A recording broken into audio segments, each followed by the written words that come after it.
প্ৰথমতে আজি ৰাষ্ট্ৰীয় প্ৰেছ দিৱস উপলক্ষে সকলো সাংবাদিক বন্ধুসকলক আন্তৰিক ধন্যবাদ জনাইছোঁ।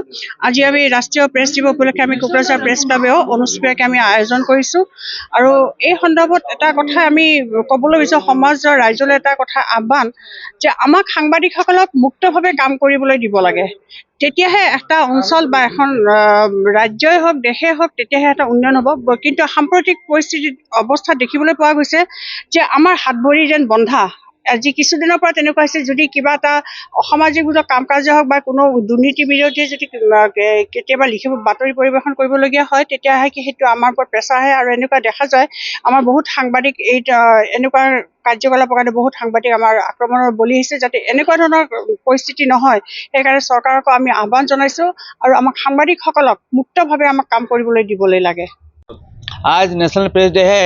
आज पूरा भारतवर्ष नेशनल के पत्रकार समाज राष्ट्रीय प्रेस दिवस का पालन कर रहे हैं और उसके साथ साथ हम लोग भी कोकराझार में राष्ट्रीय प्रेस दिवस का पालन कर रहे हैं।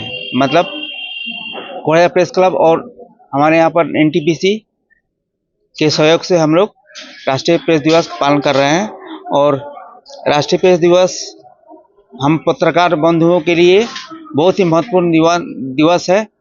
इस दिन हम इस दिन मिलके एक समाज सेवा का संकल्प लेते हैं कि समाज में जो भी विसंगति हो रहा है उसको ठीक करने के लिए अपने पत्रकारिता के माध्यम से हम लोग प्रयास करते हैं। हमारा काम है कि समाज के में जो भी गड़बड़ी हो रहा है उसको अपने पत्रकारिता के माध्यम से जनता तक पहुंचाएं। पत्रकार जनता का आवाज़ होता है।